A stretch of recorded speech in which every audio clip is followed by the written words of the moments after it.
Bom dia, gente. Vamos lá, né? Continuadas da clínica médica. Nós vamos começar falando agora sobre as cardiopatias. Patias, todo mundo sabe, né? Doenças, cardiopatias, pneumopatias, tudo que diz patias significa que nós vamos falar das doenças que acometem aquele órgão.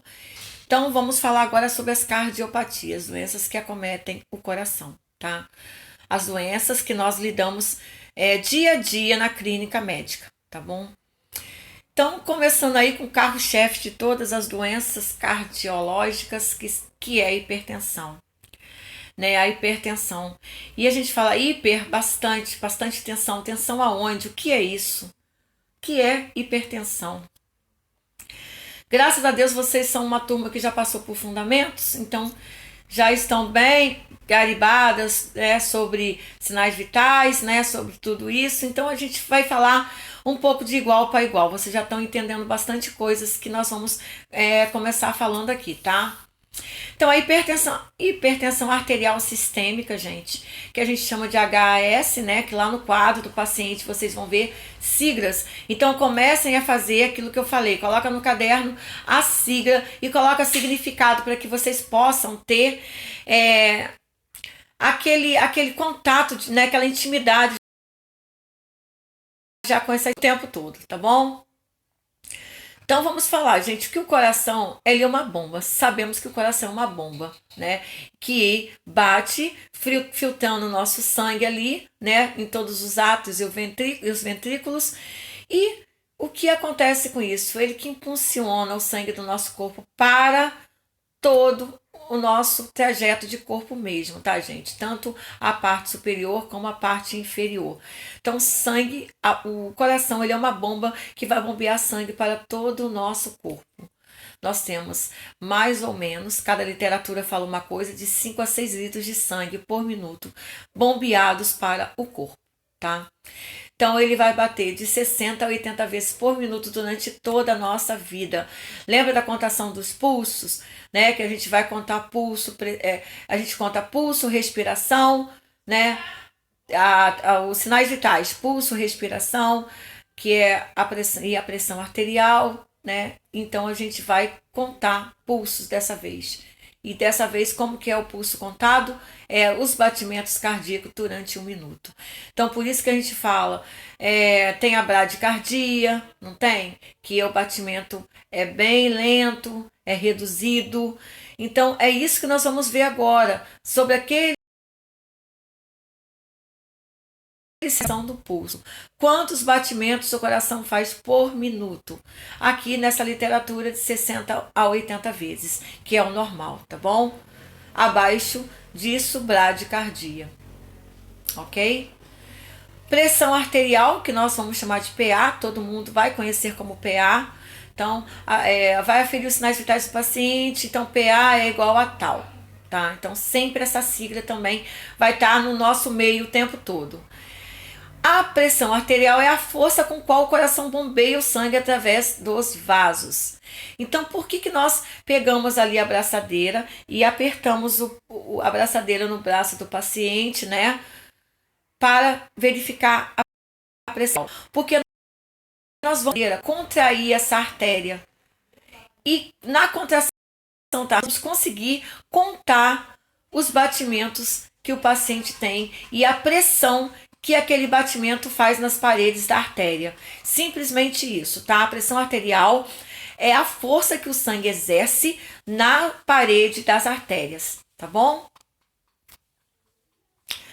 Aqui tá mostrando o coração como uma bomba, assim, uma bomba relógio, né? Ele nos dá vida, mas ele também nos dá a morte rapidamente, se não bem cuidado. Então a gente vai ver nesse estudo sobre as cardiopatias, né? O que atrapalha o coração a ser um coração saudável? O que nós fazemos de errado para que o nosso coração ele seja bombardeado até que ele não consiga mais suportar, né? E realmente se vire contra nós como uma bomba. o que é hipertensão arterial ou pressão alta. Geralmente o paciente fala, eu tenho pressão alta, né? Eles usam essa palavra, ou eu sou hipertenso, tá? Então as duas palavras são a mesma coisa, só isso aqui é só uma dica, tá, gente? É uma bobagem. Hipertensão arterial sistêmica, HAS, tá? É a pressão arterial acima de 140/90. Hoje em dia é preconizado a pressão de 140/90 como a pressão limítrofe. Não pode passar disso. Passando deste limite, o paciente é considerado hipertenso, em termos, tá? Nós temos que fazer vários testes para saber se realmente esse paciente é hipertenso. Mas assim, acima de 140/90, o paciente vai ser monitorizado para a gente tirar a prova, tá bom? Então, geralmente essa PA, gente, ela é considerada em maiores de 18 anos. Outro tipo de avaliação, tá? Outro tipo de avaliação que vai ser avaliado lá pelo pediatra, tá? Então, assim, a gente vai pegar pressão adulta de 140/90. Medida em repouso, tá? Em 15 minutos e confirmada em 3 vezes consecutivas e em várias visitas médicas. Isso é para esse pedaço aqui, falando que você tem que estar em repouso, tem que ser verificada 15, assim, após 15 minutos que o paciente chega, tá? E 3 vezes consecutivas em intervalos. Isso é um teste que nós fazemos para saber se o paciente é hipertenso. Então, quando se desconfia que o paciente é hipertenso, ele vai ter consultas marcadas, tá? Visitas marcadas diariamente nos postos de saúde, numa certa hora, tá? Ele vai lá, chegou, vai ficar em repouso durante 15 minutos, porque se ele veio de bicicleta, andando, se ele está agitado, tá? Nós temos que estabilizar esse paciente. 15 minutos em repouso, tá? Verificamos uma vez, contamos mais 15, verificamos outra vez, mais 3 vezes consecutivas e em várias visitas médicas. Essas várias visitas eu falo para vocês que dura 7 dias, tá? Esses 7 dias vai ser diariamente, o paciente vai lá, ok? Vai verificar agora, aqui, não me arrumar, do jeito que eu falei com vocês agora, para que a gente possa confirmar se ele está fazendo uma hipertensão ou não e encaminhá-lo ao cardiologista, tá bom? Hipertensão arterial sistêmica, continuando aí. O que acontece quando a gente percebe que pode estar com a pressão alta, né? Pode estar desenvolvendo uma hipertensão arterial sistêmica. Elevações ocasionais da pressão podem ocorrer em exercícios físicos. Você vai lá na academia e de repente você começa a se sentir mal e vê que a pressão alterou, né? Alguém vai lá verificar sua PA, alterou. Estresse total, tá? O estresse também, ele é um vilão danado da pressão alta, tá? Ou da hipertensão arterial sistêmica. Drogas, não preciso de dizer, né? Alimentos gordurosos, alimentos condimentados. O vilão maior é o sal, tá? E nessa brincadeira toda aí entra o sal como o total vilão da hipertensão arterial. Tabagismo, a gente também já nem fala mais, porque com certeza, isso aí com certeza também, como drogas e tabagismos e o sal. Elitismo também entra, tá? Da alimentar, né? Vai alimentar possível aumento dessa pressão. E a cafeína, gente, que eu sou viciada em café, tá? E a cafeína, ela faz uma lenha na pressão arterial, tá? Aqui nós vamos ver os fatores de risco. Então, eu tive anotando aqui porque fica mais fácil para mim falar com vocês sobre os fatores de risco aqui, mas porque aqui tá a letrinha bem pequena, tá? Então, nós temos 2 tipos de fatores de riscos, tá? Os modificáveis e os não modificáveis. O que acontece, gente? Quando a gente fala não modificável, significa não tem jeito, tá? Não tem jeito, você está com isso, não tem como modificar, é uma doença que não tem cura e você já está com ela. O que acontece? Quais são os fatores que não tem como modificar? A hereditariedade, tá? Então, assim, se você tem casos na família, pai, mãe, pessoas próximas com hipertensão arterial sistêmica alta, tá? Altíssima no caso, né? Você vai ser um grande candidato nessa fila aí. Então você tem que tomar cuidado na sua alimentação, no seu modo de viver. Então são não modificáveis, não tem jeito, está ali, tá? Idade. A pessoa chega numa certa idade, também é propenso a desenvolver a hipertensão, tá? Então a idade também, ela começa a ter esse fator de risco na idade. Por conta de quê, gente? Da flacidez dos vasos, né? O vaso começa a ficar flácido, fica menos endurecido, enrijecido. Então, assim, é uma propensão bastante grande de você adquirir a hipertensão acima de uma certa idade. A gente não tem idade certa para dizer é essa idade, mas a gente estipula que a partir dos 50 anos, 45, 50 anos, a pessoa começa a desenvolver. Não é via de regra, é só uma uma técnica, né, que nós usamos falando que não modificáveis, tá? Uma técnica de separação de idade de pessoas, tá bom? E a raça também. Então a gente sabe que a raça negra ela é propensa a ter a hipertensão arterial sistêmica bem elevada, tá? Vários estudos falam sobre isso, mas até hoje não chegaram num consenso muito fiel, não, muito fidedigno, não, tá? É porque a raça negra ela tem alguns genes, algumas coisas mais facilmente, tá bom, gente? Mas não é racismo nem via de regra, não. Assim, são vários estudos, né? Sobre isso, por que disso, e tem várias possibilidades. A gente não conseguiu sugar e colocar uma possibilidade por isso e isso. Não, são por várias coisas, tá? Os fatores de riscos modificáveis significa o quê? Podemos modificar essa história? Sim, podemos, né? Se nós nos controlarmos naquilo que faz com que a pressão se eleve. E são eles: obesidade embarcando aí, né, na linha de frente da hipertensão arterial sistêmica, tá? Depois vem o tabagismo, que nós falamos sobre ele. O tabagismo, ele é infelizmente um fator bem assim que encabeça bastante, né? Por quê? Porque o pulmão ele é ligado, assim, né, interligado ao coração. O pulmão ele precisa do coração, o coração precisa do pulmão. Então, se você tem um pulmão danificado, tá? Vamos falar assim, você vai ter um bombeamento sanguíneo diferenciado e com isso uma hipertensão, tá? Consequentemente. Excesso de sal na comida, isso sem questionamentos, tá? Há até um estudo de várias monografias que eu já vi estudos, eu até pesquisei sobre algumas quando eu estava na faculdade, eu achei bem interessante as pessoas que varrem, né, as ruas, as calçadas na beira-praia, tanto em qualquer lugar, tá, gente? Unamar, lá em Copacabana, sei lá onde, as pessoas que têm esse contato com essa poeira de sal ali o tempo todo na pele, ela é propensa a adquirir a hipertensão arterial. Por quê?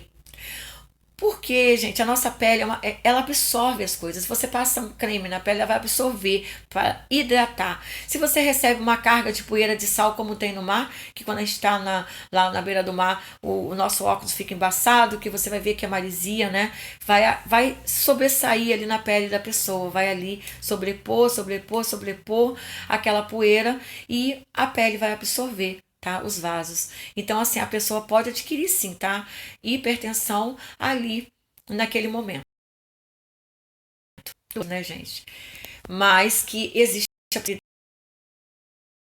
com. Então, excesso de sal e o estresse também, que tem uma grande culpa, tá? De vários casos de hipertensão. Pessoa estressada, o estresse ele leva a várias toxinas no essas toxinas filtradas, então enfim, são casos e casos e são assim, uma coisa levando a outra, tá? Uma coisa puxa a outra, que puxa a outra, até você chegar na hipertensão.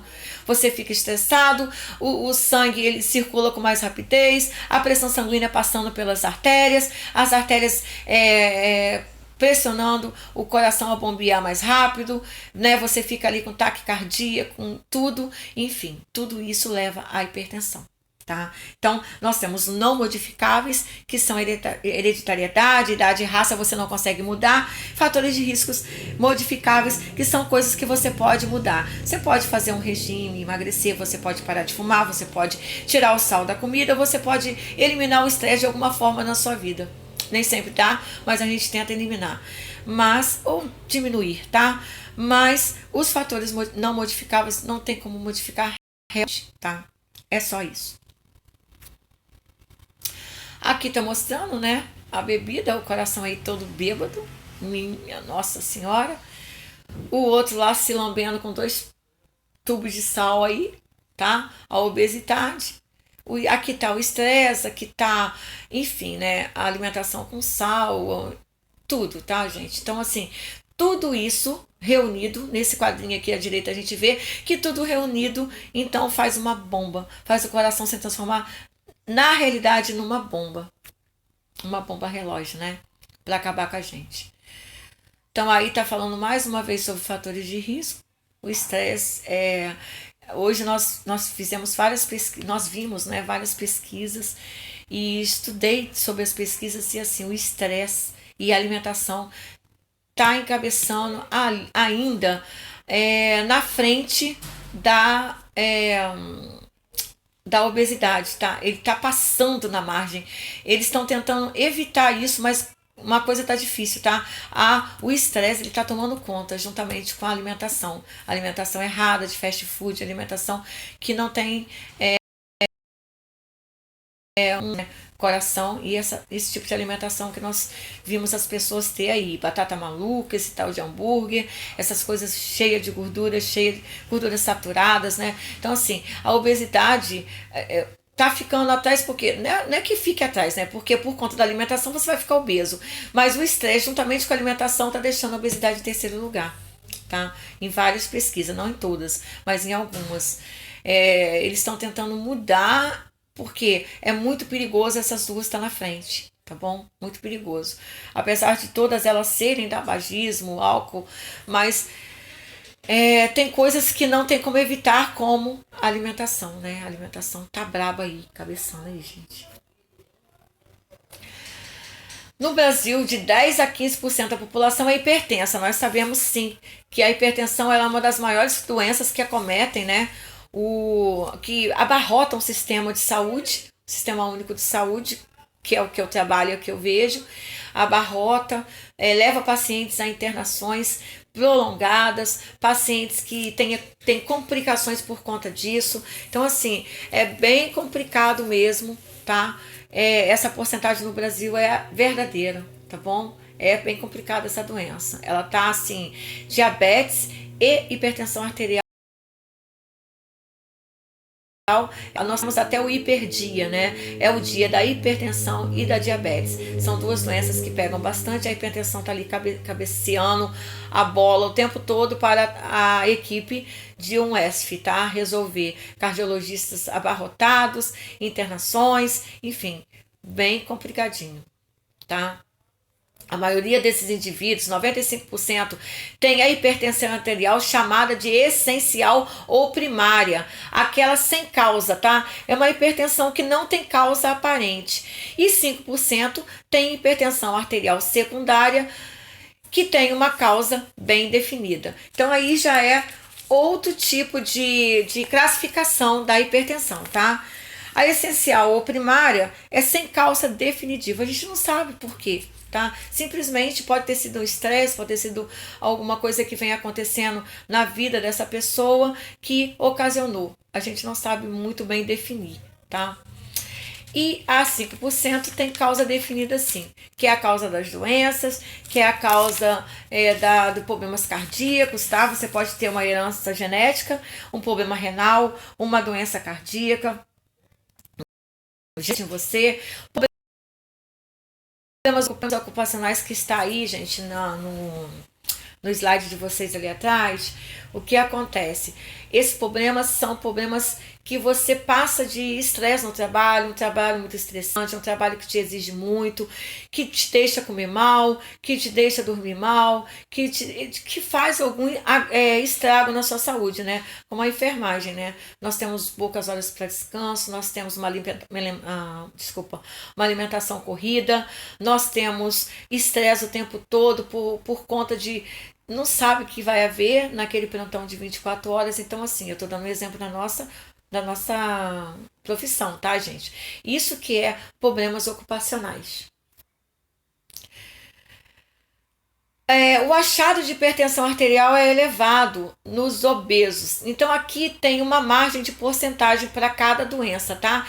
De 20 a 40% em obesos, o diabético de 30 a 60, vem os negros de 20 a 30, os idosos de 30 a 50. Nem todo idoso vai ter hipertensão, obviamente teria que ficar realmente ali embaixo, mas e negros, né, a gente não se fala também, porque também é uma via de regra que não são todos, é mais propenso, mas não todos vão ter. Mas, assim, os idosos eles estão se tratando bastante ultimamente, né? Então, eu queria que essa pesquisa estão aqui, eu creio que os idosos estão hoje se tratando mais, tem uma sobrevida, todo mundo está vendo, porque os idosos que têm hipertensão já estão sendo tratados, muitos deles fazem o tratamento correto para que não haja nenhum tipo de agravo. Então, assim, ele tá. Aqui estão mostrando a obesidade, né? O quanto é complicado. Porque o abdômen distendido, gente, o abdômen distendido ele faz pressão, né? Contra o coração, ele faz uma pressão em todas as artérias e veias, tá? Em todo o sistema ali. Realmente a passagem de sangue aí nesse abdômen é bem complicada. Então, assim, realmente atrapalha bastante, né? Cansaço fácil é o que nós vimos em todos os hipertensos, tá? Muita sede, é, um aumento do apetite exagerado, por isso que eles criam obesidade, né? Ou emagrecimento muito severo também para alguns. E a urina aumentada.